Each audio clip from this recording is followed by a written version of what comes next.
Oiê, vamos de análise. Hoje teremos a análise do filme Sete Anos no Tibete. E eu confesso para você que por muitos anos eu via o pôster desse filme lá na Netflix e eu me sentia atraída por esse filme, mas eu achava que era um filme tediante demais. E posterguei de assistir esse filme por muito tempo, até que eu assisti nas últimas semanas esse filme e eu adorei e resolvi fazer a análise, porque tem bastantes aspectos ali que dá pra gente abordar aqui. O primeiro deles é que o Ranjit Harrer, que é o Brad Pitt, que é o personagem ali principal do filme, o que a gente percebe logo quando a gente começa a assistir o filme? Que ele é um homem frouxo. Ele é um homem que não se tornou ainda um homem honrado. Por quê? Porque mostra que ele tá com o casamento dele em crise e a esposa dele está grávida e ela não quer que ele viaje, mas ele quer viajar para escalar o pico lá do Himalaia. E aí ele fica ali numa situação meio constrangedora, porque ele quer ir, é um desejo pessoal que ele tem, mas ele tá vivendo esse problema relacional com a esposa dele que tá esperando um filho. Então, ele vai para lá e deixa a esposa dele aos cuidados de um cara lá que era, se eu não me engano, era o motorista dele, da esposa dele. E não dá nenhum suporte nem para a mulher, nem para o filho. E ele vai lá escalar e fazer o trabalho dele lá na montanha. Então já começa por aí. E o que a gente vai percebendo ao longo do filme, quando ele está nesse processo de ser um alpinista? Que ele, além dele ser um homem frouxo, ele é um homem individualista e egoísta. Quando ele se machuca, ele tá lá junto com os companheiros dele, que eles estão em um grupo, né, escalando, né, buscando sobreviver lá na neve, escalar as montanhas. Ele se machuca de forma grave.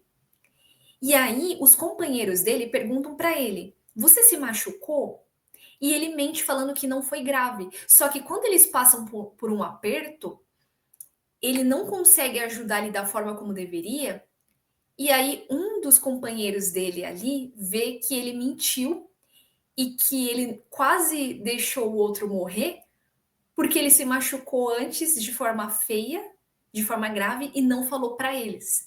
E aí já começa a desconfiança, porque aí o cara percebe assim, pô, não posso confiar nele, porque ele mentiu que não foi grave e foi grave e colocou a vida de todos nós em risco. Então ele era um cara que ele não sabia trabalhar em grupo. Ele só pensava nele e nos interesses pessoais dele.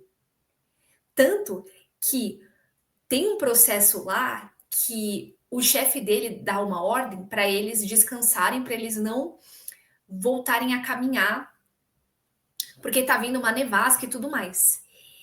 E aí ele não aceita isso. Ele não aceita a ordem de uma autoridade. Ele tem problema com o chefe dele. Ele que quer ser o chefe, ele que quer liderar, comandar. Ele não aceita. E aí ele tem problemas com isso também. Porque é como se só a opinião dele é válida, a dos outros não. Até as figuras de autoridade para ele são menos que ele. Então ele também tem uma coisa que ele é um homem que ele se acha demais. Que aí é um ponto também para a gente pensar aqui nessa personalidade do Henrique. Uma outra coisa também que acontece quando ele se torna um prisioneiro de guerra e ele tenta fugir várias vezes, ele fica lá só com um companheiro dele que aceita ali ficar com ele, eles vão juntos. E aí um confia no outro ali, você depende do outro para tudo, né? Porque é a sua proteção, vocês dividem alimento, vocês fazem as coisas juntos, um ajuda o outro, porque você não tem ninguém ali É um deserto, né? Você tá ali no meio da neve, você não tem ninguém, você não tem como se alimentar, você tem que se proteger, você tá num território inimigo. Por causa da guerra, ele e o amigo dele se tornaram foragidos, eles foram prisioneiros de guerra, só que eles fugiram e eles queriam voltar para a cidade deles, que era a Inglaterra. E nesse processo, o amigo dele lá tá confiando nele, e aí o que ele descobre? Ele descobre que o Brad Pitt, que é o Heinrich, estava comendo a comida dele e ele tinha relógios, ele tinha coisas na mochila dele de valor e estava agindo como se ele fosse pobre para não ajudá-lo nas despesas. E ele fica muito bravo. Pô, eu tô aqui me doando, me sacrificando por nós e você tem aí 4 relógios e você tá guardando isso para você? Então, aí já entra um outro ponto, porque o cara tava sendo leal a ele e ele não estava sendo leal em troca. De novo, ele estava mentindo. Até que o amigo dele fala umas verdades na cara dele e vai embora. Fala assim: ó, vou deixar você sozinho, fica aí você com seus relógios, eu vou seguir meu caminho, você segue sozinho aí para onde você tiver que ir. E aí, nesse momento, ele percebe que ninguém gosta dele. Porque nesse processo, ele sente falta da esposa, do filho, ele fica pensando: como será que eu vou resolver essa questão? E aí ele recebe a carta que a esposa dele fala que quer o divórcio e que vai ficar lá com o cara que era motorista e que não vai deixar ele ser pai e ficar com o filho. Ela vai falar que o pai dele morreu fazendo uma atividade, eu não lembro direito o que ela fala, mas ela fala que ele não vai poder ficar com o filho, vai falar que o pai dele morreu. E ele fica com aquela coisa assim: eu preciso falar com meu filho. E aí, quando o amigo dele abandona ele ali, no meio do nada, ele fala assim: caramba, o que eu tô fazendo na minha vida? Ninguém gosta de mim. Porque ele se torna uma pessoa insuportável que só pensa nele, ele não pensa em ninguém. E aí ele vai atrás do amigo dele, e aí eles vêm, ele fala assim: ah, tudo bem, me desculpe e tal. Ele pede desculpa, ele tem muita dificuldade também em pedir desculpa, é um homem extremamente orgulhoso. E ele vende lá os relógios e eles tentam seguir o caminho deles. Até que o que acontece?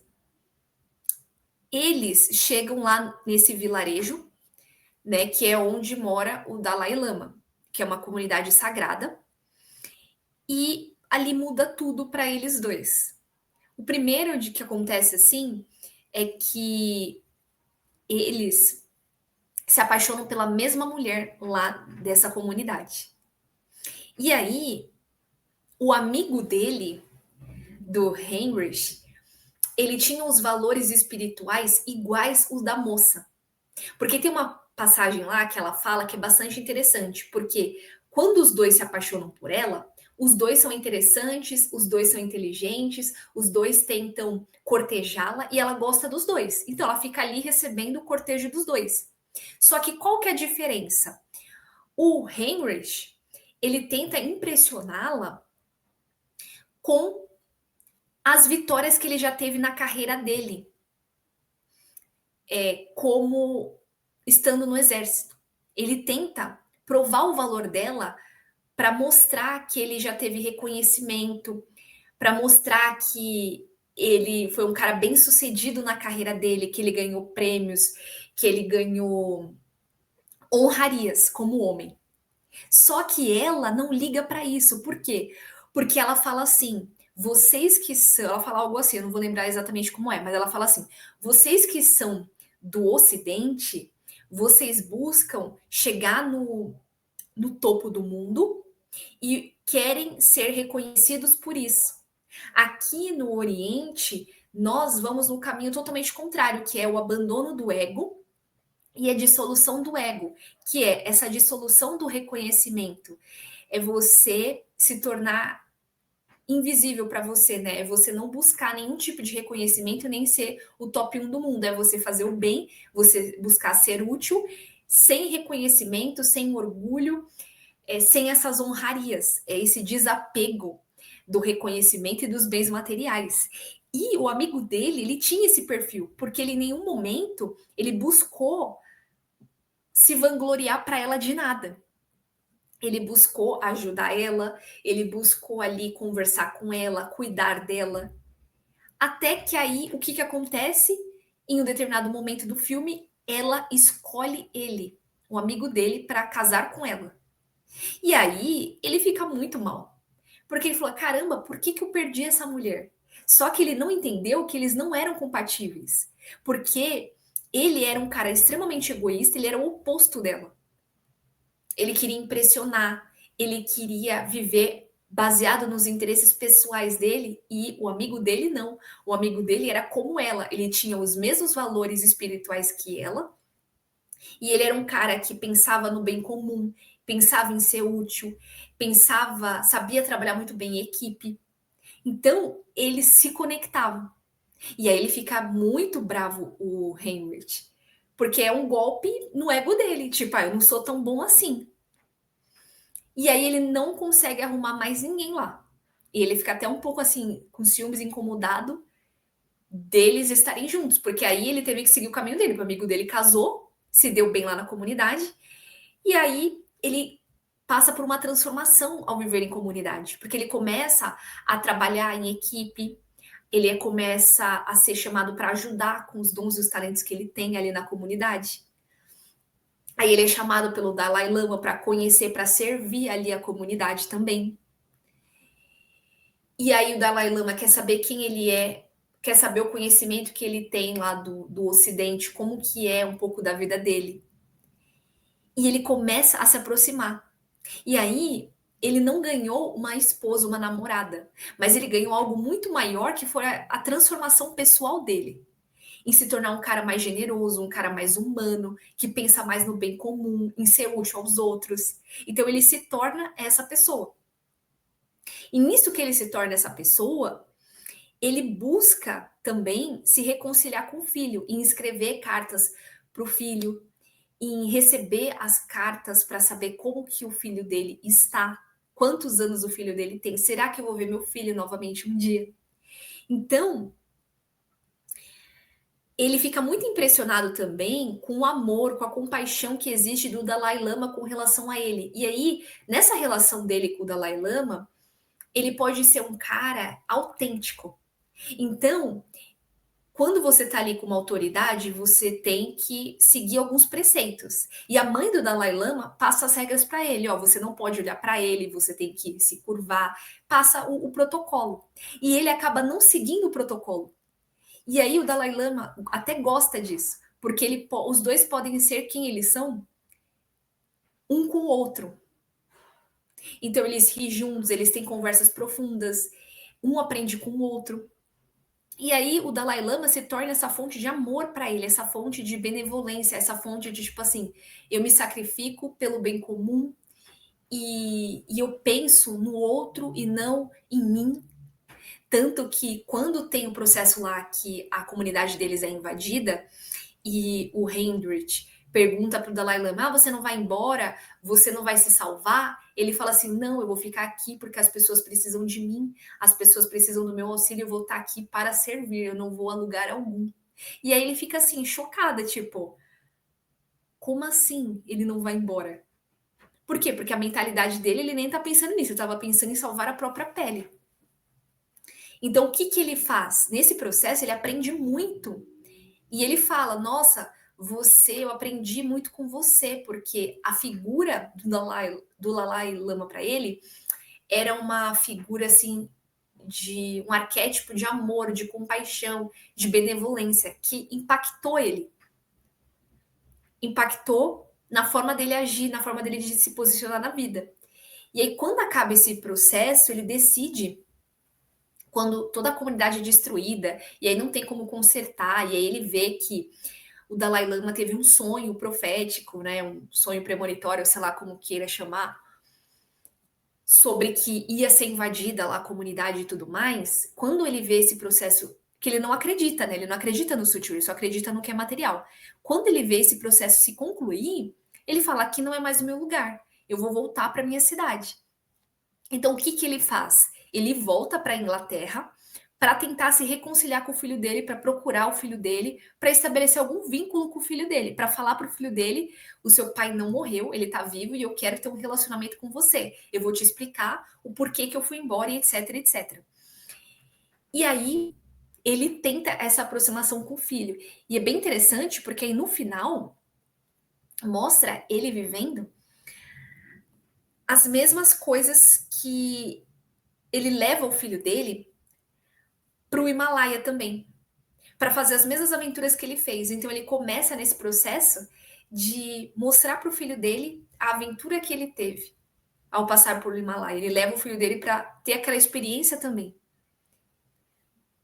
E é bastante interessante a gente ver isso, o quanto que ele foi transformado e no final ele ainda conseguiu se reconciliar com o filho dele. E para você, você já assistiu esse filme? Que ele é bem antiguinho, né? Como foi para você assistir esse filme? Como foi para você essa análise? Me conta aqui abaixo, tá bom? E qualquer dúvida, qualquer filme, série que você gostaria de ver uma análise aqui, comenta aqui embaixo também, que vai ser um prazer te ouvir, tá bom? Um grande abraço e nos vemos no próximo filme ou série que será analisado por aqui.